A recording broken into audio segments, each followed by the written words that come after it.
Break the board sports. It's your boy RJ Cash. Click that like, hit subscribe. 2026 is here. It's time for you to turn profit betting. I know a lot of people say, you can't really win. That's garbage. It's what I do for a living. There's a lot of people that do it for a living, but there's very important tips and tricks and things you got to abide by. Go to breaktheboardsports.com, sign for your package if you'd like plays. The first one is discipline, right? You got to have discipline in everything we do in life. I always talk about this. Motivation doesn't get you anywhere. Everybody's motivated to be in good shape. Very few people are disciplined to go day in, day out to the gym without seeking results. Well, it's the same thing in handicapping. Listen, you're not going to win every bet. And I know a lot of your buddies, I catch flack on social media all the time. Look, I gave out Oregon plus 4.5. They got drummed by Indiana. It happens. What you can't do is go the next day and try to make up for the loss. It's almost like, kind of to quote Ted Lasso, you got to have the mind of a goldfish, right? Memory of a goldfish. You just keep on. It's already forgotten. Like an NFL corner that gives up the big play on to the next play. You can't live into your past wagers.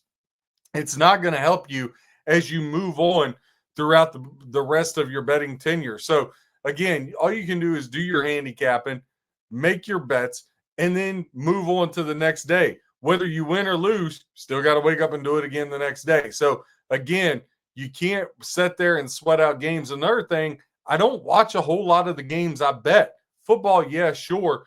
But you can't take up your whole evening when you have family or you have whatever else you have going on. Some of you have, real jobs where you wake up, you got to be there 8, 9 o'clock in the morning and work till 5, right? You can't stay out all night sweating games. You'll run yourself down. And that's where kind of the addiction and the crazy betting comes from. The other thing is, listen, FanDuel, DraftKings, they're on TV like every other ad. Caesars, MGM, it's crazy, right? How much ads they are. You know how much it costs to spend money for an ad? You know how much it costs to get LeBron James and Peyton Manning and all these guys, doing their videos and stuff and their advertisements? Again, they're winning off of doing stuff like parlays and whatnot. And I'm not saying parlays are bad. I usually play one a day, but I play them for a unit size. I don't play this thing that's, it's a 16-leg parlay. It's so hard to win one game as it is, right? Every game is hard to win. Every game. So even if it's a blowout, there's time, there's handicapping that goes into it. So again, discipline and not emotion. Put your bets in and walk away. Those are your bets for the night, right? If you didn't like it on the pre-flop, right now, in-game betting for NBA, in-game betting is a little different. But again, you shouldn't be sitting there, that's just where you keep hitting the ticket counter and you're not cashing, right? So again, discipline. Keep yourself 3 to 5 plays a day, bet them all the same amount. That's extremely important. If you love one that much more than the others, then fine, it's a double unit, but the rest of them are the same. Discipline is the key to making money in 2026. Less is more. Again, we were kind of touching on this a second ago. It's quality over quantity. Listen, you take a Tuesday night where you got a full hockey slate, 10 games. NBA, you got 8 games. College hoops, you may have 30 games. Look at what's going to happen this coming Saturday. You got 2 NFL playoff games, 2 NFL playoff games on Sunday, the national championship game on Monday. Mixed into that, you got NBA, NHL, college hoops, so much going on. You'll have 140 college basketball games on a Saturday. It's really hard, but you got to keep yourself. Saturday is the only, I guess, kind of hall pass I'll give you guys. Instead of the 3 to 5 on a Saturday, you can go up to 7 or 8. But I would really be choosy. Again, there's a bunch of games on the board. And sometimes when we talk about quality over quantity, that also means not betting in college basketball terms top 25 teams, right? Not betting the popular teams. Popular teams are where bettors go to die, right? I get it. It's the game on ESPN. You want to have some action on it because you're watching it. Having some action on a game because you're watching it, if you need that to watch a game, don't put action on it. Again, you have to start looking at this from making money, not just scratching an itch. That's the difference between making a profit and being an addict, right? And it's a very thin line, and I get it. If you want to put some on a game to have interest, then you should be willing to put $1, and that scratches your interest in it. Seriously, that's what it should be. You can't take away from the bankroll on a game you didn't like to begin with. treat it as an investment, right? So think about this. If you're at your job or whatever, you might have like a 401k, right? So they take X amount of your check every week, right? Whatever it is. Kind of the same way. So if you're going to put in $100 to bet every week, regardless whether you make money or not, there should be a set amount that you're going to set aside from your check to keep putting into your bankroll. Again, remember, this is an investment, right? So with your investment, would you take your 401k that you've worked so hard for over the past 4 months and will it all on black at the casino? No, you wouldn't do that. So don't do that with your sports betting money. So it's very simple. Let's just use round numbers. You start out with $100, right? So that means that $100, your bets should be somewhere around risking $5 per bet. That's your unit play. Okay. So now the next thing is every week, whether you win or lose, how much are you putting in from your check? Are you putting in $50? Great. So if you put in $50, that's $200 you invested on top of the 100 that you started with. So that's $300. Your bet size doesn't change. It remains $500 for that, or it remains $5 for that first month. Then let's see where you're at.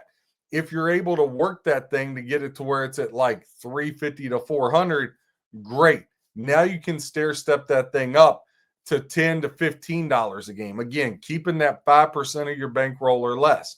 And on the meantime, you're still adding the $50 every week from your check.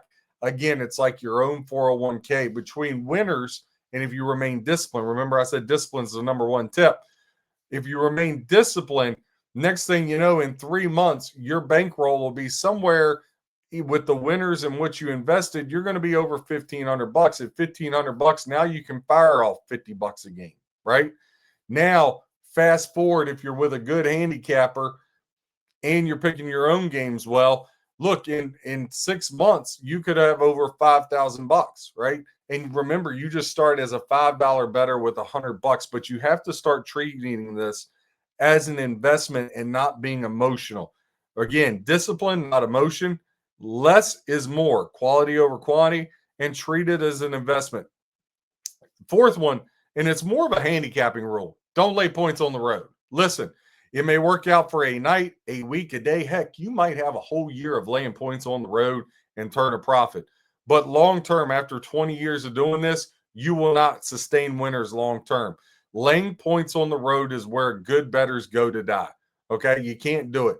If you like a favorite, if you're not willing to play them on the money line, don't lay the points on the road. Again, it may work out and you may be like, RJ was full of it. I laid points here and crushed it. You know, I was laying Indiana, laying 11.5 at Michigan State in college hoops. I'm just throwing out a wild example. And they won by 13. He doesn't know what he's talking about. Okay, keep laying down that path. When you go broke like I have twice early on in my betting career because I was hard-headed and I thought I could bet anything, anytime, anywhere, go ahead and keep playing that. See where it gets you. Stop laying points on the road. Number 5, most important one, narrow down your handicap. So listen, unless you're a full-time handicapper and this is your job like me, and even me, it gets overwhelming, man. You're trying to break down NFL, college football, college basketball, NHL, and NBA all in the same day, right? Because you got to go through every game with a fine-tooth comb trying to figure out where you can get an edge. And again, it might not be that top 25 game.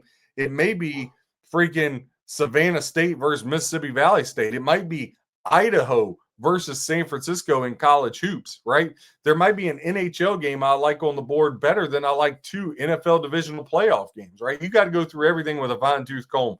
So you got to figure out what lane are you going to live in, because you probably have a job, you probably have a family or a girlfriend, right? They're going to think you're an addict and got a gambling problem if you're always into your apps and all that and not into them. Remember, life, got to take care of family first. So with that, what are you going to be good at, right? What are you going to be good at? So if you're going to be good at the NFL, great, study the NFL. As of right now, we're at the divisional round. So now what are you going to be good at? You're going to lay your hat in the NBA? Fine, then study in the NBA. But there's money to be made in hockey and college hoops. So find you a handicapper. I would find 2, right? I would pay 2 very cheap. I wouldn't spend a bunch of money because you don't know them, right? You might go through 5 or 6 handicappers and end up losing, right? You might find out they're losers.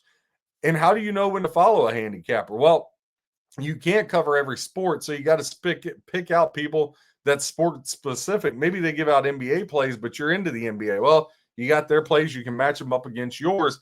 You're really following them for college hoops and hockey, right? So when you look at that, you got to look at how are you going to evaluate the handicapper? Well, again, you can't evaluate them off of a day, off of a week, over a month. It's really like a 3 to 4 month trend where you can really get a grasp on, okay, are these guys really truly making me money? And that goes back to a prior show. Check it out, volume 1, documenting every bet you make, extremely important. But find one lane and stick with it. If you say NBA is not my lane, I want to do college basketball, great. Pick out one conference. Get really good at one conference this year. Next year, add a second conference into it, right? So again, you may need help with the MEAC because you're focused on the ACC and the MAC, right? Or you're just going to focus on the WCC because you live on the West Coast. You feel like you know those teams. Narrow down your handicap, get really, really good. And if you're just, let's say you're just breaking down the WCC or you're just breaking down the ACC, they don't play every night. So that gives you time in between games to do more studying and really get a grasp on the teams, the playing style, the coaching style, the trends. And you'll get really, really good at that conference. You might even, between now and March Madness, you may be able to juggle 2 conferences, right? So again, be disciplined. Less is more. Treat it as an investment. That's the most important one. This is not playtime. This is an investment. You can make, people think I'm lying when I say this, you can turn a $5 better into a $100 better that's making $50K a year with just a little bit of discipline, and change your mindset to I'm an investment, not a plaything. Don't lay points on the road. Narrow down your handicap. RJ Cash, Break the Board Sports. Hit that like, hit subscribe. Follow us, breaktheboardsports.com. Whether you fade or follow, I hope you win your bets. God bless and happy handicapping.